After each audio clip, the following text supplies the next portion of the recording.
Corporator పని ఉంటే ఎక్కడో హైదరాబాద్కి వెళ్ళాలి. ఈ బస్తీలలో ఉండేటోళ్ళు ఎవరనంటే గోపన్పల్లి తండా నుంచి చిన్న పని ఉంటే ఎక్కడికో వెళ్ళాలి. అక్కడికి వెళ్తే గుర్తుపడతారో లేదో మనకు తెలియదు.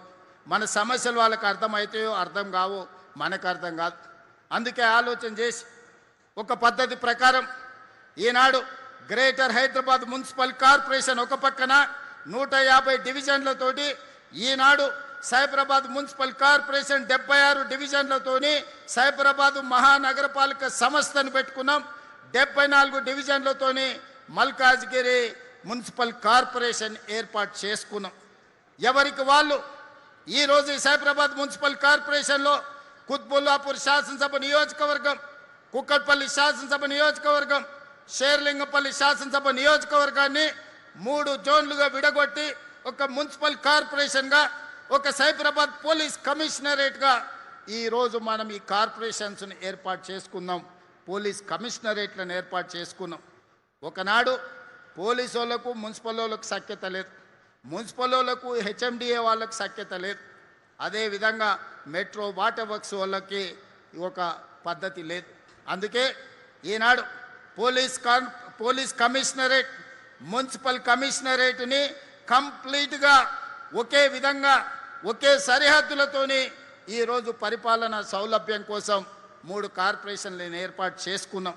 అందుకే మిత్రులారా, ఎవరెన్నన్నా రాజకీయాల గురించి మాట్లాడినా నేను ఒక్కటే మాట చెప్పదలుచుకున్నా. ఎన్నికలు వచ్చినప్పుడు రాజకీయాలు చేద్దాం. 2029 ఎన్నికల్లో ఎవరు ఏమవుతారో, ఎవరిని ప్రజలు ఆశీర్వదిస్తారో 6 నెలల ముందు రాజకీయాలు మాట్లాడుకుందాం. రాబోయే 2 సంవత్సరాలు రాజకీయాలకు అతీతంగా, పార్టీలకు అతీతంగా, జెండాలకు ఎజెండాలకు అతీతంగా మన ప్రాంతాలను అభివృద్ధి చేసుకుందాం. మీకు అవసరమైన నిధులను ఈరోజు మనం ఇస్తాము అని చెప్పి ఈరోజు నిర్ణయం తీసుకున్నాం. వివక్ష లేదు, లేకపోతే వితండవాదం లేదు. ఇవాళ అభివృద్ధి ప్రణాళిక, పేదల అవసరాలు తీర్వాలి. ఈ ప్రాంత అభివృద్ధికి అవసరమైన ఎలివేటెడ్ కారిడార్లు కానీ, ఫ్లైఓవర్స్ కానీ, అండర్ పాస్లు కానీ, రోడ్లు కానీ, అవసరమైన ప్రభుత్వ కార్యాలయాలు కానీ, ఇవే కాకుండా పేదోళ్ళ పిల్లలు చదువుకోవడానికి young India integrated residential schools కానీ, అదేవిధంగా తెలంగాణ స్కూళ్ళను కానీ ఈరోజు ఈ ప్రాంతంలో మనం మొదలుపెట్టినాం. ఎందుకంటే ఈ ప్రాంతానికి వివిధ రాష్ట్రాల నుంచి వలస వస్తుంటారు. వాళ్ళ ప్రధానమైన సమస్య పిల్లల చదువులు, తల్లిదండ్రుల వైద్యం. అందుకే పిల్లల చదువులకు ఉచితంగా అంతర్జాతీయ ప్రమాణాలతో చదివించాలని, ప్రైవేట్ కార్పొరేట్ స్కూళ్ళతో పోటీ పడాలని, అదేవిధంగా అపోలో యశోద లాంటి ట్రీట్మెంట్స్ అందించాలి పేదవాళ్ళకు ఉచిత వైద్యాన్ని ఈనాడు ప్రత్యేకమైన ప్రణాళికలతోని మన ప్రభుత్వం ముందుకు వచ్చింది. అందుకే ఈరోజు నేను అడుగుతున్న మిత్రులారా, నిన్న మన కేంద్ర ప్రభుత్వం లేదా కేంద్రంలో అధికారంలో ఉన్న నాయకులను, చేవెళ్ళ ఎంపీ వాళ్ళే, మెదక్ ఎంపీ వాళ్ళే, మల్కాజ్గిరి ఎంపీ వాళ్ళే, సికింద్రాబాద్ నుంచి ఎంపీఏ కాదు కేంద్ర మంత్రిగా ఉన్నాడు. ఈడున్న 4 పార్లమెంట్ సభ్యులు ఈ ప్రాంత ప్రజలు ఓటేసి గెలిపించారు. తెలంగాణ నుంచి 8 మంది ఎంపీలను ఇస్తేనే నరేంద్ర మోడీ గారు ప్రధానమంత్రి అయింది. నేను ఇవాళ అడుగుతున్నా, ప్రజలు మీకు ఓట్లేసి గెలిపించి ఢిల్లీకి పంపిస్తే మోడీని అడిగి మెట్రోని తెచ్చే తెలివితేటలు మీకు లేవా? రీజనల్ రింగ్ రోడ్కు నిధులు అడగాల్సిన అవసరం లేదా? గోదావరి నదీ జలాలు హైదరాబాద్ నగరానికి తాగడానికి నిధులు తీసుకురావాల్సిన అవసరం లేదా? సింగూరు నదీ జలాలను హైదరాబాద్కి తేవాల్సిన అవసరం లేదా? వీటి మీద మీరు మోడీ గారిని అడగరా? మూసీ నది ప్రక్షాళన కోసం కేంద్ర ప్రభుత్వం నుంచి అనుమతులు తీసుకురమ్మంటే అది చేత కాదు. కానీ ఈడుండి పొంకనాలు కొడుతున్నారు. ఆయన పెద్ద మనిషి కిషన్ రెడ్డి వెనకటికి ఎవరో చెప్పిండంట, పొంకనాల పోసిగానికి 3 ఎడ్లుంటే 36 దొడ్లునే. అయ్యా కిషన్ రెడ్డి, నువ్వు ఎంత మొనగానువో ఎంత లడాయికోతో తెలంగాణ వాళ్ళందరికీ తెలుసు. నీ తెలివితేటలు ఆపేయి. మోడీ గారిని అడుగు, ప్రాణహిత చేవెళ్ల మీద తుమ్మిడేటి ప్రాజెక్టు మహారాష్ట్ర ముఖ్యమంత్రి మనతో చర్చించడానికి రాకుండా అడ్డుపడుతున్నది మీరు కాదా? ఈరోజు గోదావరి నుంచి ఈ నగరంలో విస్తరిస్తున్న జనాభాకు 20 టీఎంసీల తాగునీళ్లు తేవాలని పనులు ప్రారంభిస్తే ఆ నిధులు రాకుండా అడ్డుకుంటున్నది మీరు కాదా? ఇవాళ సింగూరు జలాలను నగరాన్ని దాహార్తిని తీర్చడానికి ప్రయత్నం చేస్తుంటే అడ్డుపుల్ల పెట్టింది మీరు కాదా? ఈరోజు నరేంద్ర మోడీ గారు సబర్మతి రివర్ ఫ్రంట్ కట్టుకుంటే అబ్బా ఆహా ఓహో అని నువ్వు డప్పు కొడతావట్టి ఆయనకు. ఢిల్లీలో యమునా నది కట్టుకుంట్రి, యూపీలో గంగా నది రివర్ ఫ్రంట్ కట్టుకుండ్రి. మరి మనకున్న మూసీని ప్రక్షాళన మనం చేసుకోవద్దా? మన మూసీ బాగుపడొద్దా? మన మూసీ మన ప్రజలకు ఉపయోగపడొద్దా? మన మూసీ సరిహద్దున మన యువకులకు ఉద్యోగ ఉపాధి రావద్దా? ఎందుకు అడ్డుకుంటున్నారు? గుజరాత్కు గులాములుగా మీరు ఎందుకు పనిచేస్తున్నారు? గుజరాత్ అభివృద్ధి చేసుకోవడం నరేంద్ర మోడీ బాధ్యత అయితే తెలంగాణ హైదరాబాదు నగరాన్ని అభివృద్ధి చేయాల్సిన బాధ్యత కిషన్ రెడ్డికి, ఈటెల రాజేందర్కు, విశ్వేశ్వర రెడ్డికి, రఘునందన్ రావుకి లేదా అని నేను అడుగుతున్నా.